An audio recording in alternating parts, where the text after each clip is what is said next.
नमस्कार दोस्तों, स्वागत है आप सभी का आपके अपने चैनल स्टडी फार्मिंग पर। हमारी फलों से संबंधित सीरीज चल रही है जिसमें मैंने आपको आम के बारे में पहले ही पढ़ा चुका हूं। और जो भी नए विद्यार्थी हैं जिन्होंने अभी तक आम की वीडियो नहीं देखी है तो मैं डिस्क्रिप्शन में लिंक दे रहा हूं, आप उस पर क्लिक करके आम की वीडियो भी ज़रूर देखें ताकि आपको आम की भी अधिक जानकारी हो सके।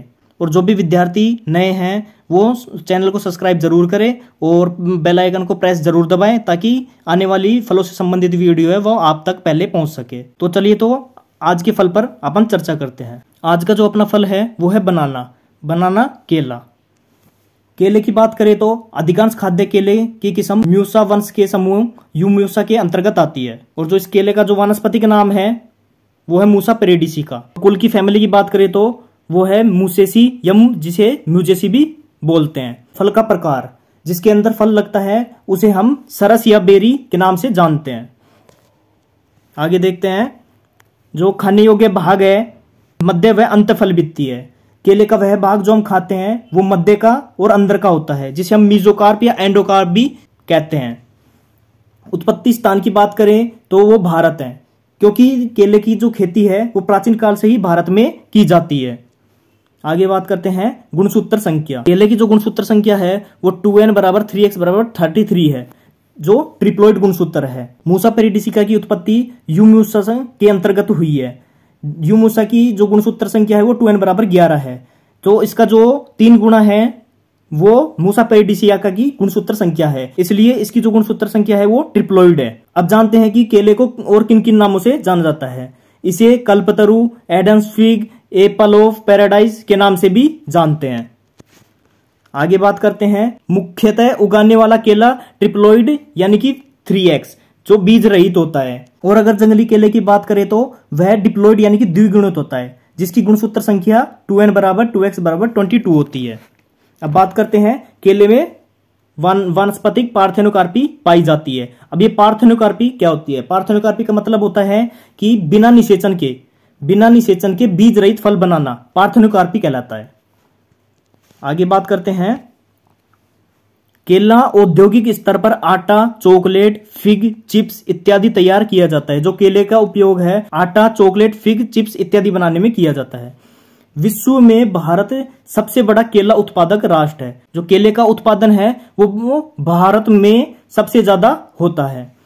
केला एक बीजपत्री फल है। एक बीजपत्री का मतलब जो इसका बीज है जिसे आप रगड़ोगे या घिसोगे तो वो सिर्फ सिंगल ही रहेगा, और जबकि द्विबीजपत्री में उसका ऊपर का जो कवच को हटाओगे रगड़कर या घिसकर तो उसके 2 भाग निकलते हैं। जैसे कि चने को अगर उसके ऊपर का जो कवच होता है उसे हटाओगे कवर को तो उसके 2 भाग निकलते हैं। आगे देखते हैं, केले के पुष्पक्रम को स्पेडेक्स जिसे स्पाइक भी बोलते हैं। अब जो केले का पुष्पक्रम होता है वो आभासी तने से पैदा होकर जमीन की तरफ झुकता है, जमीन की तरफ ऐसे झुक जाता है। और प्रत्येक आभासी तने से 1 या फिर 2 पुष्पक्रम ही निकलते हैं। आगे देखते हैं, केले के फल के रूप में प्रयोग में ली जाने वाली को बनाना, यानी कि जो फल के रूप में अपन वर्ड यूज लेते हैं वो है बनाना, और सब्जी के रूप में ली जाने वाली जातियों को प्लांटेन कहते हैं। सब्जी के रूप में अपन जो यूज लेते हैं उसे प्लांटेन कहते हैं। अगला देखते हैं, केले के फलदार वृक्ष को सहारा देने को प्रोपिंग कहते हैं। मतलब कि जो अपन जब केला बड़ा हो जाता है तो उसे बांस या फिर किसी डंडे की सहायता से सहारा देते हैं तो उस प्रक्रिया को अपन प्रोपिंग कहते हैं। आगे देखते हैं, केला भारत का सबसे ऐतिहासिक फल है, क्योंकि यह प्राचीन काल से ही उगाया जाता है, इसलिए यह भारत का सबसे ऐतिहासिक फल है। पौराणिक ग्रंथों में इसकी महिमा कदली फल के रूप में मिलती है, क्योंकि केले के पेड़ को पवित्र माना जाता है और ग्रंथों में इसे कदली फल के रूप में जाना जाता है। आगे देखते हैं, विश्व में सर्वाधिक केला भारत में होता है। अगर अपन क्षेत्रफल में बात करें तो वो 2 से 2.25 लाख हेक्टेयर क्षेत्रफल पर केले उगाए जाते हैं। आगे देखते हैं, भारत में सर्वाधिक केला आंध्र प्रदेश में होता है। और देखें तो और किन किन राज्यों में केला उगता है तो वो महाराष्ट्र में, गुजरात में, तमिलनाडु में, कर्नाटक में, इन राज्यों में भी केले का उत्पादन किया जाता है, लेकिन सबसे ज्यादा जो किया जाता है वो आंध्र प्रदेश में किया जाता है। आगे देखते हैं, राजस्थान में केला बांसवाड़ा, उदयपुर, डूंगरपुर में भी अधिक होता है। आगे देखते हैं, केले में सर्वाधिक कार्बोहाइड्रेट 27% होता है, इसलिए यह एक शक्तिवर्धक फल है। यह तो हमको पता ही है कि जो फलों में सबसे ज्यादा कार्बोहाइड्रेट, वसा या फैट जो सबसे ज्यादा पाई जाती है वो केले के अंदर ही पाई जाती है, वो भी 27%। आगे बात करते हैं, केला अपने जीवन में एक ही बार फल देते हैं, जिसे अपन मोनोकार्पिक कहते हैं। मोनोकार्पिक का मतलब वह पौधा जो अपने जीवन काल में सिर्फ एक ही बार फल देता है, फिर उसके बाद मर जाता है या फिर उसकी मृत्यु हो जाती है, उसे अपन मोनोकार्पिक कहते हैं। आगे देखते हैं, केले में आभासी तना पाया जाता है। अब बात करें कि आभासी तना क्या होता है, तो आभासी तने का मतलब होता है कि भूमि से ऊपर वाला तना जो पर्णवृंतों के समूह से बना होता है, उसे अपन आभासी तना कहते हैं। केला सबसे जल्दी फल देने वाला वृक्ष है, इससे 9 से 12 माह में फल प्राप्त होने लग जाते हैं। अब केले की कई किस्म है जो 9 से 12 माह में फल देने लग जाते हैं, लेकिन आमतौर पर अपन देखें जो केले की किस्म होती है जिसमें 12 माह में तो केवल उसमें फूल की प्रक्रिया होती है, फूल आने लगते हैं, और जो 15 माह के अंत तक अपन को फल की प्राप्ति होती है। अब जलवायु की बात करें तो आर्द्र व उष्ण जलवायु जो केले की वृद्धि के लिए उपयुक्त होती है, और तापमान देखा जाए तो 10 डिग्री से 40 डिग्री सेल्सियस उपयुक्त होता है। 10 डिग्री मतलब जो न्यूनतम तापमान होता है वो 10 डिग्री ही होना चाहिए, और अधिकतम तापमान जो होता है वो 40 डिग्री होना चाहिए, इससे ज्यादा नहीं होना चाहिए। इससे ज्यादा जाएगा तो पौधे की मृत्यु हो सकती है। अब आगे बात करें तो प्रवर्धन, प्रोपोगेशन। अब देखते हैं पौधों को किन किन तरीकों से उगाया जा सकता है। सबसे जो पहला मेथड है वो है तलवार या लंबी पत्ती वाले सकर्स द्वारा। ये प्रवर्धन के लिए सर्वोत्तम सकर्स है, अर्थात केले के लिए प्रवर्धन या प्रोपोगेशन में अधिकतर लंबी पत्ती वाले सकर्स काम में लेते हैं, इसलिए ये सर्वोत्तम उपयोग में ली जाने वाली विधि है। इन सकर्स की पत्तियां लंबी 45 से 60 सेंटीमीटर, तलवार की तरह नुकीली व पतली होती है। और इन सकर्स की एक और खासियत है, ये दिखने में कमजोर होते हैं परंतु ये आंतरिक रूप से मतलब कि अंदर से ताकतवर होते हैं। अगला देखते हैं, इनसे तैयार पौधा जल्दी बढ़ता है। रोपण के 11 माह में फलन यानी कि रोपण करने के 11 माह तक अपने को फल की प्राप्ति हो जाती है। आगे देखते हैं, रोपित सकर्स की उम्र 3 से 4 माह की होनी चाहिए तथा वजन 500 ग्राम कम से कम होना चाहिए। साधारणतः वजन 500 से 700 ग्राम होना ही चाहिए। मतलब कि जो अपन सकर्स उपयोग में लेते हैं वो 3 से 4 माह का तो होना ही होना चाहिए, और जो उसमें वजन होना चाहिए वो कम से कम 500 और अधिक से अधिक 700 ग्राम होना चाहिए। अब जो अगली जो सकर्स लेते हैं वो है चौड़ी पत्ती वाले। चौड़ी पत्ती वाले जो लेते हैं अपन सकर्स, उसकी खासियत देखते हैं। ये चौड़ी पत्ती वाले तथा कमजोर सकर्स होते हैं और इनका उपयोग अपन कम करते हैं। और इन सकर्स की एक और खासियत होती है, ये दिखने में तो ताकतवर होते हैं परंतु ये आंतरिक कमजोर होते हैं। आगे बात करते हैं, इनके द्वारा तैयार पौधे धीमी गति से बढ़ते हैं। रोपण के 15 माह में फलन। अब जो अपनी अगली विधि है वो पादप उत्तक संवर्धन यानी कि टिश्यू कल्चर द्वारा जो प्रोपोगेशन है उससे भी पौधे तैयार किए जा सकते हैं। अब इसमें पहला देखते हैं, केले के पौधे के प्रसारण की आधुनिक विधि है। इस विधि में अधिक संख्या में शीघ्रता से एक साथ विषाणु रहित पौधे तैयार किए जा सकते हैं। और एक और बात बता दूं, इस विधि में प्रोपोगेशन के लिए पौधे का शूट टिप भाग अपन काम में लेते हैं।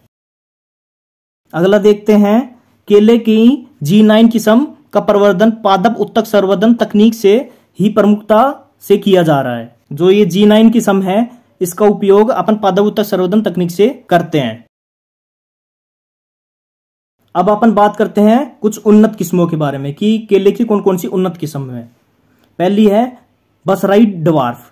अब जो ये बसराई डवार्फ है, ये जो पूसा अनुसंधान संस्थान है उसमें कहा गया है कि इसकी अधिकतम उपज प्राप्त करने के लिए 18 किलोग्राम गोबर की खाद का उपयोग करते हुए पौधरोपण करना चाहिए और 2.5 किलोग्राम अरंडी की खली का 3 बार टॉप ड्रेसिंग से दी जानी चाहिए, जिससे इसकी अधिकतम उपज की प्राप्ति होती है।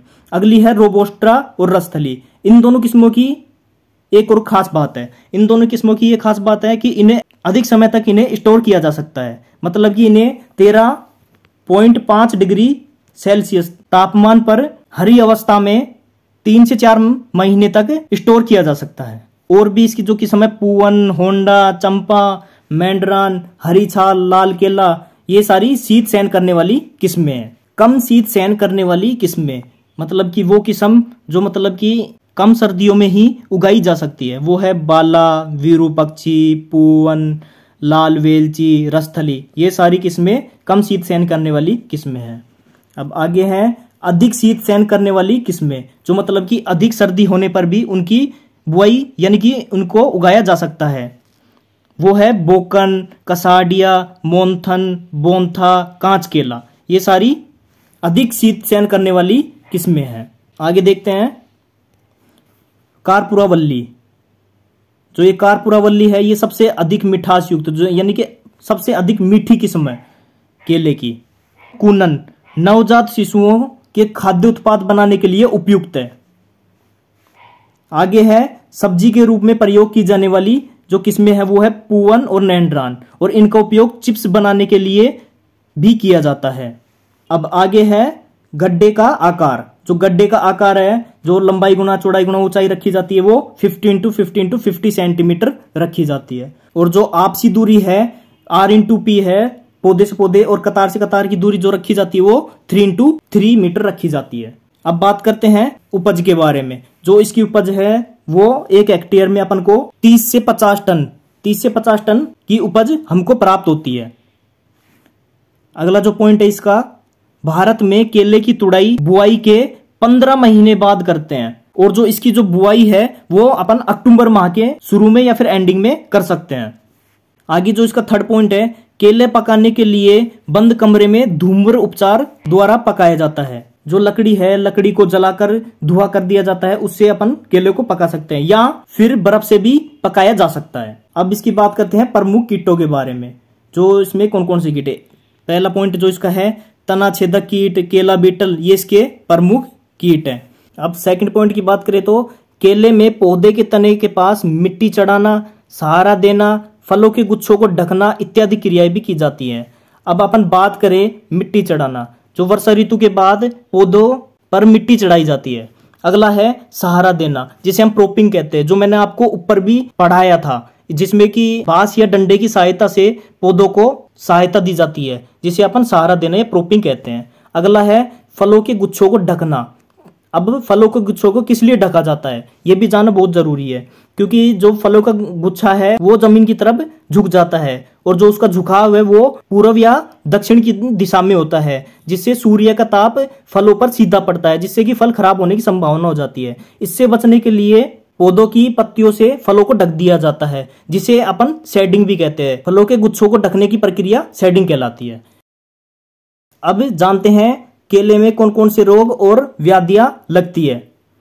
सबसे पहली जो है अनामा विल्ट, इसे केले का सूखना भी कहते हैं।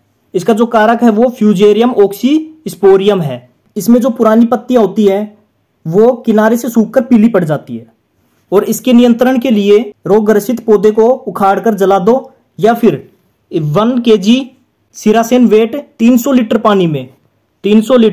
पानी में घोलकर छिड़काव करते हैं। अगला जो रोग है वो अपना सिकाटोका लीफ स्पॉट। इसका जो कारक है सर्कोस्पोरा म्यूसिकोला, यह एक कवक होता है। इसके नियंत्रण के लिए 1 ग्राम कार्बनडाजिम प्रति लीटर पानी से छिड़काव पौधों पर किया जाता है। अगला जो रोग अपना वो है माथा बांधना, जिसे बंची टॉप भी कह जाते हैं। यह वायरस द्वारा फैलता है। इसका जो वाहक होता है, जो एक पौधे से दूसरे पौधे पर वायरस को फैलाता है, वो होता है एफिड, जो वाहक होता है। इसके नियंत्रण के लिए रोग ग्रसित पौधे को उखाड़कर उसे छोटे छोटे टुकड़ों में काटकर जमीन में अधिक गहराई में दबा देना चाहिए। अब बात करते हैं भंडारण की। केले का जो भंडारण है वो 13 डिग्री सेल्सियस तापमान और 85 से 95% आर्द्रता पर 3 सप्ताह तक भंडारित किया जा सकता है। तो दोस्तों, ये थी केले के बारे में संपूर्ण जानकारी। अगर आपको ये PDF चाहिए तो मैं डिस्क्रिप्शन में टेलीग्राम चैनल की लिंक दे रहा हूं, आप उस पर क्लिक करके चैनल पे जाइए और सर्च में डाल देना बनाना, और आपको आसानी से ये PDF मिल जाएगी। और चैनल को सब्सक्राइब जरूर कर लीजिएगा और बेल आइकन को दबा लीजिएगा, ताकि आने वाली वीडियो आप तक पहले पहुंच सके। धन्यवाद।